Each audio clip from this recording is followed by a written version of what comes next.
आप सबको मेरा प्रणाम। मेरे चैनल के निर्माता शिवा, मैं आप सबका स्वागत करता हूं। उम्मीद करता हूं आपको मेरे वीडियो पसंद आएंगे।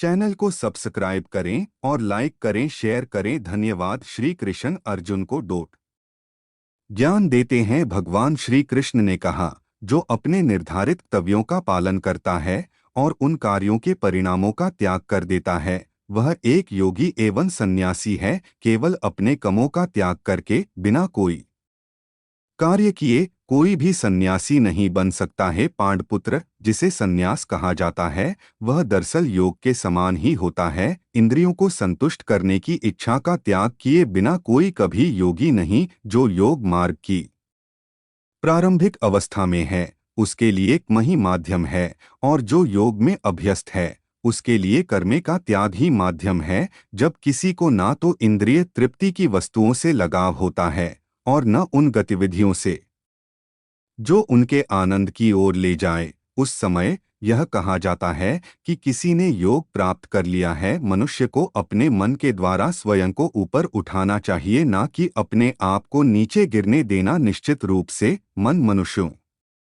का मित्र होने के साथ साथ उनका सबसे बड़ा शत्रु भी है। जिसने अपने मन को वश में कर लिया है, उसके लिए मन ही उसका मित्र है। लेकिन जिसने अपने मन को नियंत्रित नहीं किया है, उसके लिए उसका मन ही उसका सबसे बड़ा शत्रु है। जिन्होंने अपने मन को वश में कर लिया है और जो शांत हैं, उन्हें परमात्मा परम चेतना की अनुभूति प्राप्त होती है। ऐसे व्यक्तियों के लिए सर्दी गर्मी, सुख दुख एवं मान अपमान सभी एक समान होते हैं। सबसे पहले हमें यम का अभ्यास करना चाहिए, जिसमें सूर्योदय से पहले बिस्तर से उठना, स्नान करना, वेदों का अध्ययन करना एवं पूजा की पद्धति शामिल है। नियम की प्रक्रिया में नशा, अवैध संबंध, जुआ, मांस, मछली एवं अंडे का सेवन वर्जित होता है। तत्पश्चात व्यक्ति शारीरिक व्यायाम एवं अभ्यास से अपने शरीर को अनुकूल बनाकर आसनों का अभ्यास शुरू करता है,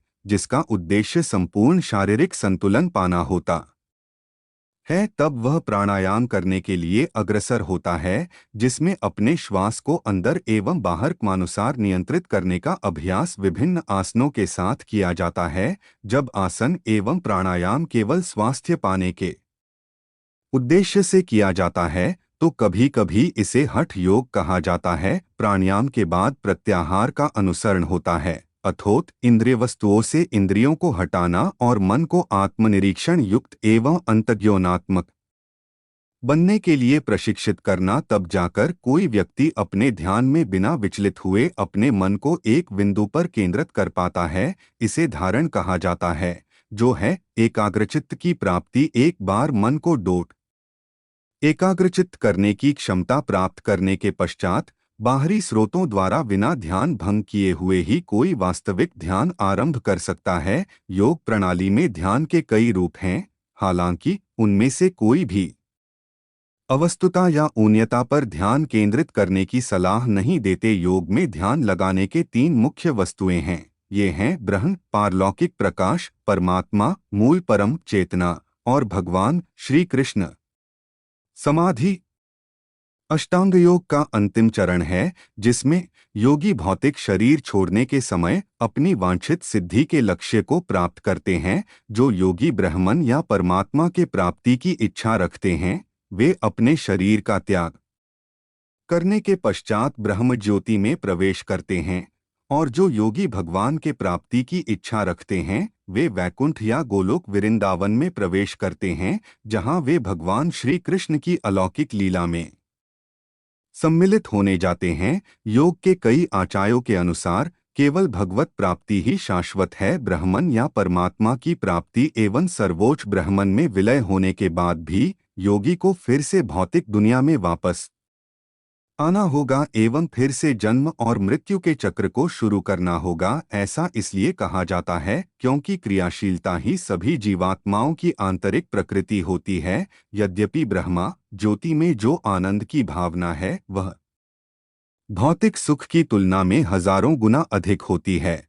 इस पर भी कर्म करने की इच्छा बनी रहती है। लेकिन चूंकि ब्रह्मन सिद्ध योगी एवं परमात्मा सिद्ध योगी श्री कृष्ण की भक्तिपूर्ण सेवा करने के योग्य नहीं हैं, वे आध्यात्मिक लोक में प्रवेश नहीं कर सकते और इसलिए उन्हें निश्चित रूप से दोबारा इस भौतिक दुनिया में फिर से जन्म लेना पड़ेगा। जो योगी अपने ज्ञान एवं आत्म साक्षात्कार के कारण आत्मसंतुष्ट रहता है, वह योगी अपने आध्यात्मिक स्वभाव में स्थित रहकर एवं अपने इंद्रियों को वश में रखकर सभी वस्तुओं को एक समान रूप से देखता है, चाहे वह कंकर हो या पत्थर हो या सोना हो। ऐसा निष्पक्ष प्रज्ञावान योगी सभी को डोट एक सच्चा शुभचिंतक, एक सही उपकारी, आतुर तटस्थ व्यक्ति, एक मध्यस्थ, एक ईर्ष्यालु व्यक्ति, एक रिश्तेदार, एक पवित्र व्यक्ति और अधार्मिक व्यक्ति को एक समान भाव से देखता है। एक योगी को अपने मन और शरीर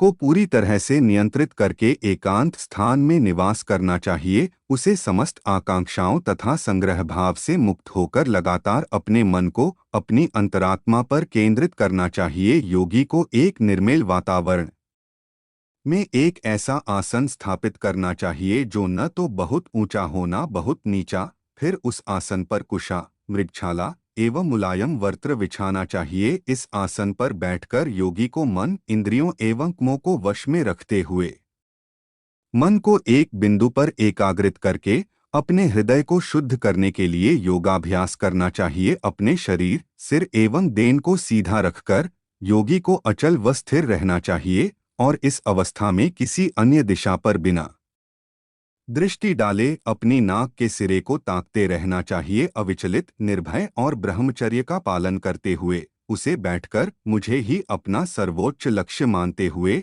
मुझ पर ध्यान लगाकर अपने मन को वश में करना चाहिए। इस तरह योगी भौतिक इच्छाओं से अपने मन को हटाकर उसे नियंत्रित कर लेता है। तब वह परम शांति एवं भौतिक अस्तित्व से मुक्ति पाकर मेरा धाम प्राप्त कर लेता है। हे अर्जुन, बहुत अधिक खाने से या बहुत कम खाने से, ज्यादा सोने से या बहुत कम सोने से कोई योग अभ्यास नहीं कर सकता। जो खाने और विश्राम करने में संयमित रहे, जो अपने सभी कार्यों को नियमित तरीके से करे और जो अपने निद्रा एवं जागृत अवधियों में अच्छी संतुलन बनाए रखे, योग ऐसे व्यक्ति की पीड़ा को नष्ट कर देता है। श्री कृष्ण अर्जुन को एक बार दोबारा श्लोक 15 में बताते हैं कि योग का अंतिम लक्ष्य उनके सर्वोच्च धाम वैकुंठ या गोलोक वृंदावन को प्राप्त करना है। वास्तव में यही योग पद्धति का अंतिम लक्ष्य है। यदि कोई व्यक्ति बहुत अधिक भोजन करता है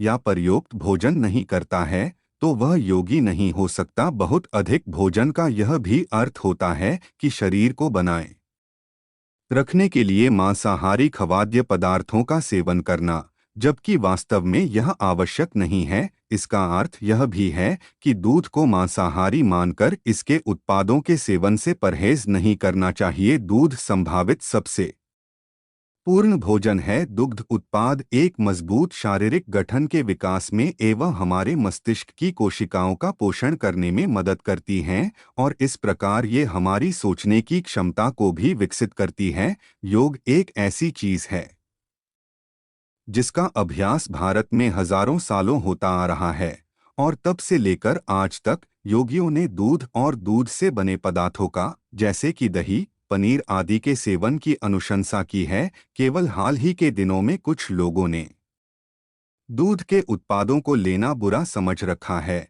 लेकिन योग के आचार्यों ने कभी भी इस तरह के परहेज की अनुशंसा नहीं की है। उपरोक्त श्लोकों में उचित बैठने का ढंग, इंद्रियों पर नियंत्रण एवं ब्रह्मचर्य का पालन करने की भी सिफारिश की गई है, क्योंकि ऐसी विधि के बिना वास्तव में कोई भी योगी नहीं हो सकता। ध्यान करते हुए अन्य दिशाओं में नजर डाले बिना नाक की नोक पर टकटकी लगाकर संपूर्ण एकाग्रता से धारणा करना और श्री कृष्ण पर ध्यान लगाना ही ध्यान का सर्वोच्च लक्ष्य है। जहाँ तक संभव हो, योग का अभ्यास करने के लिए योगी को पवित्र धार्मिक स्थान पर ही निवास करने का प्रयास करना चाहिए। भारत में योगी गंगा के तट पर, हरिद्वार, वाराणसी या मायापुर में रहना पसंद करते हैं या किसी दूसरी पवित्र नदी जैसे कि यमुना, कावेरी, गोदावरी के तट पर रहना पसंद करते हैं। कुछ योगी हिमालय के अभयारण्य को पसंद करते हैं और कुछ अन्य चार धाम द्वारका,